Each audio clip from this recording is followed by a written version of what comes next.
Hello there and welcome to my channel Novice Modelling and the Midlife Crisis. My name is Andy and today we're going to be doing a quick kit review on my Matchbox kit number 40165 in the 1/700 scale heavy cruiser U.S.S. Indianapolis. Now, in the annals of naval history, the Indianapolis is not what you consider to be anywhere near the most, one of the most famous ships by any navy, but it does have a very interesting historical record. So I'm kind of building this basically on the basis that the ship actually sank in a sort of strange circumstances, you could say, on the 30th of July 1945. So basically we're going to be building this over the next 3 days. Now, I think a lot of people that watch this channel are actually pretty clued up on history, but I'm going to go through the basic history of the ship as far as I'm concerned, and what it means in sort of popular culture, etc, etc. But first off, we're just going to read the history provided by Matchbox. So I'm just going to read this passage out, and then we'll have a look at a few other things. We'll have a look at the kit itself, and we'll have a look at the instructions. So, the two ships of the Portland class, Portland and Indianapolis, were direct descendants of the U.S. treaty cruisers, the Pensacola's.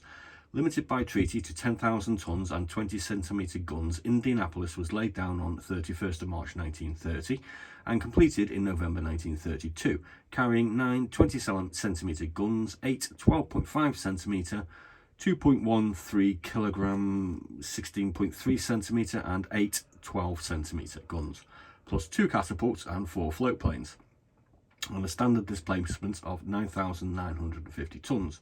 She was flagship of the US Navy Scouting Force for many years before the outbreak of World War II, and in 1936 took President Roosevelt on a month-long goodwill visit to South America. She performed much valuable service during the war and became Admiral Spruance's flagship in late 1943. But her record is overshadowed by two events that took place in the closing weeks before VJ Day. First, on the 16th of July 1945, she carried out a top-secret mission that was to have a profound effect on the outcome of the war. Her task was to transport the first operational atomic bomb from San Francisco to the Marianas Islands, a task that was successfully completed. Second, by a strange irony, Indianapolis became the focus of the US Navy's worst disaster involving a ship at sea, when a voyage to the Philippines only 2 weeks after delivering her atomic cargo, she was hit by torpedoes, possibly chitons, man-carrying suicide torpedoes from the Japanese submarine I-58. She sank in 12 minutes. Her loss was not appreciated for 3 days, by which time nearly 900 of her 1,199 crew had perished.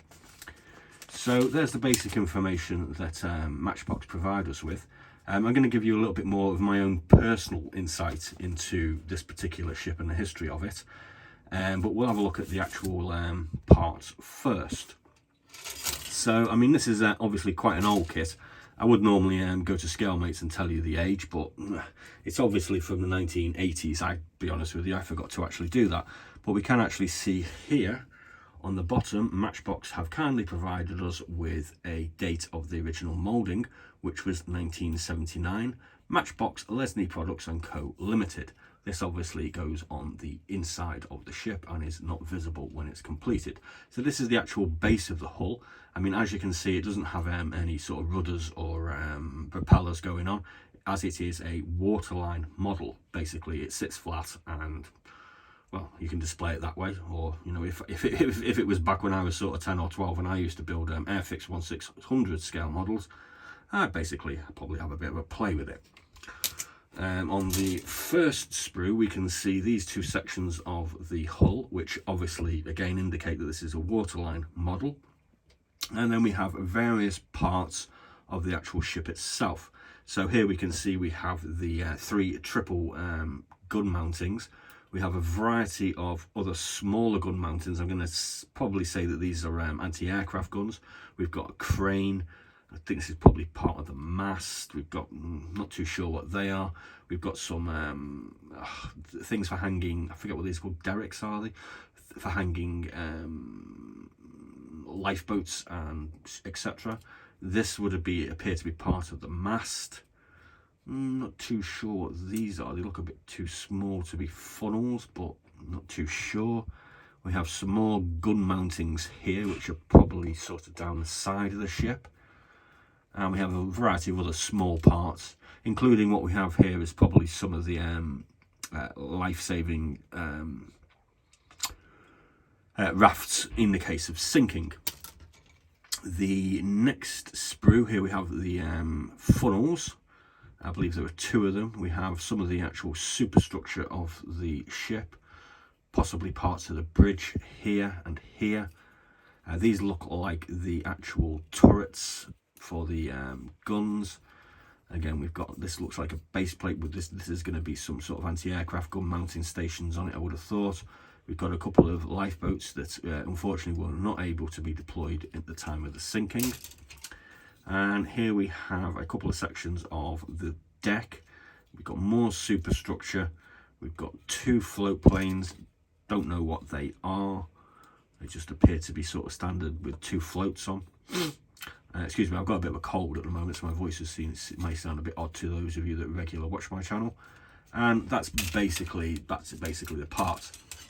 Now, my plan is basically to build this, do you a sort of a build review when I'm halfway through, and then complete it within sort of 3 days, so the kit is ready and complete on the 30th of July. Well, that is obviously the day of the sinking. The kit does actually come with a transfer of a US flag also. Now, going on to actual, trying to put it into a sort of context of popular culture. I mean, like I said, it's not a big battleship. It's not an aircraft carrier. If it wasn't sort of kind of famous stroke infamous for its sinking and the things that happened prior to its sinking, like the carrying of the atomic bomb titanic, it probably wouldn't be considered to be that much of an important ship. Now, I actually bought this because I want to actually build some ships as well. I mean, currently I'm trying to build my first 135 kit and have previously been sort of practicing, if you like, on 172 aircraft, but I do have quite an extensive collection of kits to go. So I mean, basically it's probably about a month ago now, I randomly caught the end of Jaws, which I actually have on DVD as well. I do actually have quite a lot of films on DVD. I'm a bit of a collector when it comes to that. And obviously in this there is actually a rather famous monologue by one of the characters called Quint, played by the rather infamous himself and drunken Robert Shaw, which basically details the actual sinking of the ship and what happened afterwards.